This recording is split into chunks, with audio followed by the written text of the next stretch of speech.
नमस्कार दोस्तों, study with Dev channel में आपका स्वागत है। दोस्तों, पिछली वीडियो में हमने महात्मा गांधी की जीवन परिचय के बारे में थोड़ा पढ़ा है। इसके बाद उनसे थोड़ी बहुत जानकारी हमने ली है परिवार से संबंधित। आज हम देखते हैं उनकी कुछ स्थापना तथा आंदोलन के बारे में थोड़ी चर्चा करते हैं।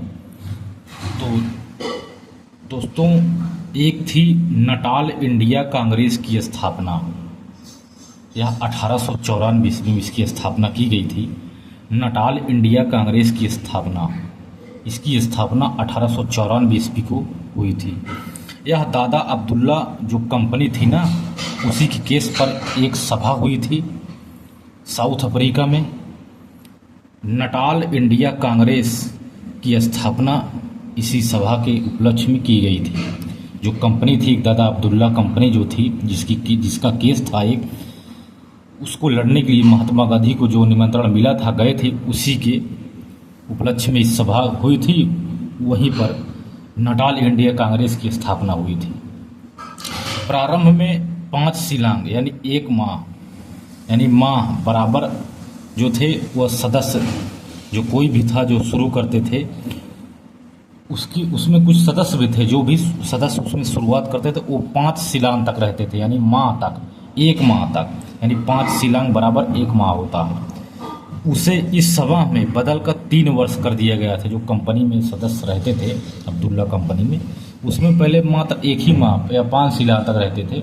इसे इस सभा में बदल करके जो नटाल इंडिया कांग्रेस की स्थापना भी की गई तथा यह कहा गया इसे अब 3 वर्ष वार्षिक किया गया। इसके बाद एक और आंदोलन है, गिरमिटिया मजदूर आंदोलन। इसमें यह भी साउथ अफ्रीका का मामला है। दक्षिण अफ्रीका में गांधी जी ने इनके हितों के लिए आंदोलन चलाया था। जो मजदूर थे, गिरमिटिया मजदूर थे, उनको 1909 में 3 पाउंड का कर था। इसकी समाप्ति के लिए महात्मा गांधी जी ने दक्षिण अफ्रीका में आंदोलन चलाया था, जिसमें यह प्रथा 1917 में यह प्रथा पूरी तरह से समाप्त हो गई थी। लेकिन ये जो 3 पाउंड का कर है, इसे समाप्त कर दिया गया था कंपनी द्वारा। एक और है ग्रीन पॉम्पलेट, जो 1896 से संबंधित है। इसमें कहा गया कि 1896 ईस्वी में गांधी जी परिवार को लेने के लिए भारत आए थे। 1896 ईस्वी में यात्रा में जब यात्रा कर रहे थे, आ रहे थे, रास्ते में अपने दक्षिण अफ्रीका के अनुभव, जो उन्होंने दक्षिण अफ्रीका में अनुभव सीखा था, अंग्रेज़ों का जो शोषण था, उसको पूरी तरह से एक पर्चे में छपवाया। उनकी यात्रा से संबंधित जो भी कहानियाँ उनके साथ घटी हुई थी, उसको दक्षिण अफ्रीका के जो उनका अनुभव था, इतने दिन जो रहे हैं, उन्होंने वहाँ क्या क्या किया है, इस अनुभव को उन्होंने एक पर्चे में छपवाया। और राजकोट में 10,000 प्रतियाँ छपवाई थी। राजकोट में 10,000 प्रतियाँ छपवाई थी।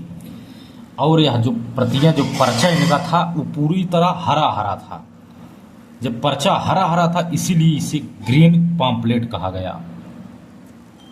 पर्चा हरा था, इसीलिए इसे ग्रीन पॉम्पलेट कहा गया था। एक युद्ध भी था, बोर युद्ध। बोर, तो ये भी दक्षिण अफ्रीका में, बता दें, सबसे पहले डच आए थे वहाँ। साउथ अफ्रीका में जब डच आए सबसे पहले वहाँ, तो वहाँ साउथ अफ्रीका के जो भी वहाँ निवासी थे, मूल निवासी, उनसे इन्होंने ज़मीनें छीन ली। कुछ बहुत सारी ज़मीनें छीन कर उस पर कब्जा कर लिया। और वहाँ डच पूरी तरह से बस गए और वहाँ कोठी कॉलोनी अपना बनाने लगे। जो बोर हैं, डच को ही बोर कहा जाता है। डच को बोर कहा जाता है, बोर को ही बुलंद कहा जाता है। इसके बाद अंग्रेज आते हैं। डच के बाद अंग्रेज आते हैं। डचों से इनकी लड़ाई होती है, तो कुछ कब्जे भी कर लेते हैं अंग्रेज लोग। जब कुछ कब्जा अंग्रेज भी कर लेते हैं, तो अब देखिए, यानी साउथ अफ्रीका में, यानी दक्षिण अफ्रीका में 2 निवेश थे, 2 उपनिवेश थे, एक अंग्रेज, एक डच। क्योंकि कुछ क्षेत्र डचों के पास था, कुछ क्षेत्र अंग्रेजों के पास था। अंग्रेज के कब्जे में नटाल था। जो नटाल है वो अंग्रेजों के कब्जे में था। डच के कब्जे में था ऑरेंज फ्री स्टेट तथा ट्रांसवाल। ट्रांसवाल से सोने हीरे की खानें मिलती थी। बहुत सारे हीरे, सोना, चांदी निकाला जाता था, हीरा निकाला जाता था, सोना निकाला जाता था। अब सोने चांदी के खानों को लेकर के दोनों में युद्ध एक होता है, बोर युद्ध जिसे कहते हैं, 1899 ईस्वी का।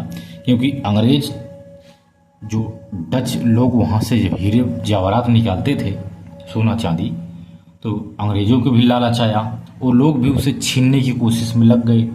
इसीलिए एक युद्ध होता है जिसे बोर युद्ध कहते हैं।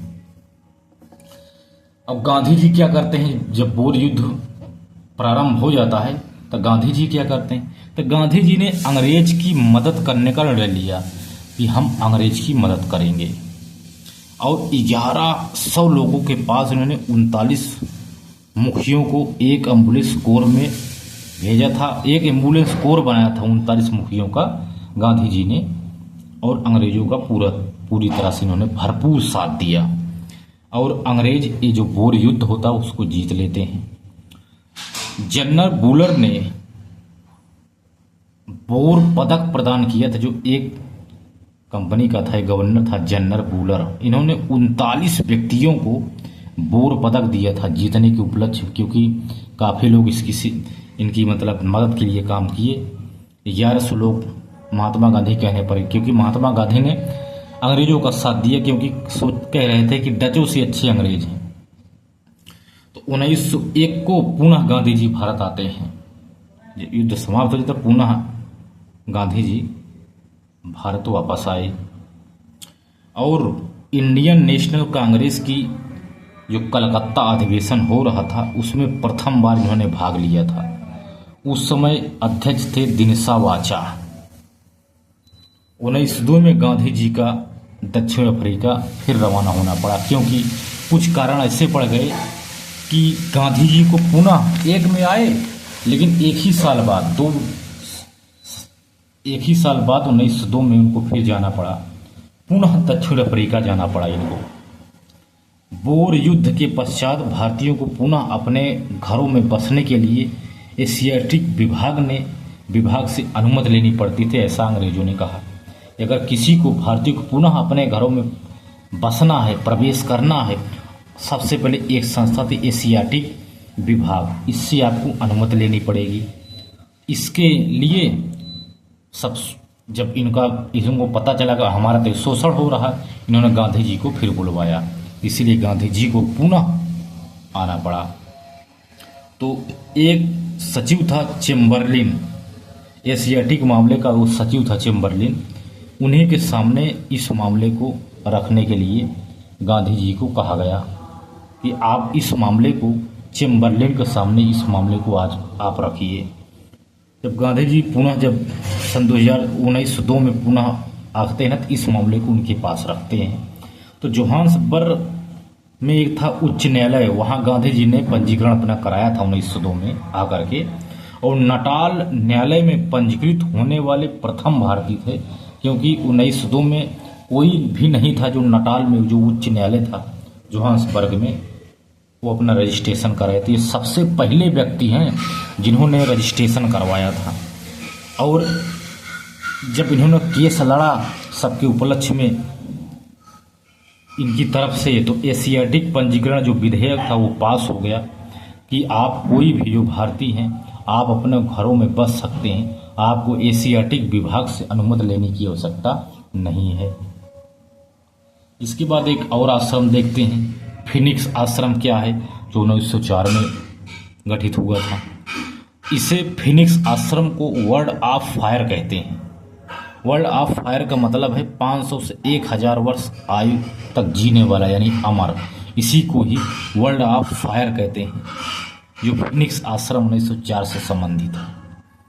फिनिक्स आश्रम में शिक्षा दी जाती थी, स्वावलंबन, सत्य, अहिंसा, सत्याग्रह आदि इसमें सिखाया जाता था। एक पत्रिका है इंडियन ओपिनियन, इसको महात्मा गांधी ने निकाला।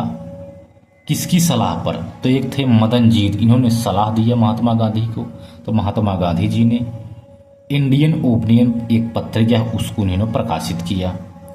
इस जो पत्रिका है इंडियन ओपिनियन, इसका संपादन मनसुख लाल नजर ने किया और इसके मुख्य संपादक हैं गांधी जी, क्योंकि प्रमुख तो गांधी जी हैं, तो इसका संपादन का जो कार्य है इसको मनसुख लाल नाजर ने करवाया था। भाषा इसकी गुजराती, अंग्रेजी, हिंदी तमिल 4 भाषा में थी फिनिक्स असल, लेकिन बाद में हिंदी और तमिल को बंद कर दिया गया और जो यह प्रकाशन होता था श्रमदान और सहयोग से होता था। इसके बाद एक और सत्याग्रह देख लेते हैं, 1907 का सत्याग्रह गांधी जी का। तो एक गांधी जी का प्रथम सत्याग्रह है साउथ अफ्रीका का। तो 1907 ईस्वी में गांधी जी का प्रथम सत्याग्रह शुरू होता है। 1907 में साउथ अफ्रीका में एशियाटिक पंजीकरण एक विधेयक पास होता है। तो गांधी जी ने इसके विरोध में एक नया तरीका अपनाया, हम सत्याग्रह करेंगे। उन्होंने सत्याग्रह अपनाया और वह भी अहिंसात्मक प्रतिरोध था। इसमें किसी प्रकार की हिंसा नहीं करेंगे, हम जो भी हम प्रतिरोध करेंगे अहिंसात्मक करेंगे, क्योंकि शाब्दिक शारीरिक जो था इसी को ही अहिंसा कहते हैं। केवल हम शारीरिक और शब्द से कोई भी ऐसा कार्य नहीं करेंगे जिससे किसी प्रकार की हिंसा हो। उसके बाद इसके उपलक्ष्य में 1908 में गांधी जी गिरफ्तार भी हो जाते हैं। बाद में एक ही साल के बाद इनको बहुत जल्दी छोड़ दिया जाता, क्योंकि वहाँ दबाव बहुत बड़ा था। गांधी जी का जो मान सम्मान है वहाँ बढ़ गया था, इसलिए इनको छोड़ना पड़ा था। इसके बाद एक है हिंद स्वराज। हिंद स्वराज एक पुस्तक है 1910 ईस्वी की, महात्मा गांधी की है। तो 1909 में गांधी जी इंग्लैंड गए थे। वापसी में जब वापस आ रहे थे, फिल्डोनन कैसल एक जहाज थी, उसी में गुजराती भाषा में इन्होंने एक पुस्तक लिखी थी जिसे कहते हैं हिंद स्वराज पुस्तक।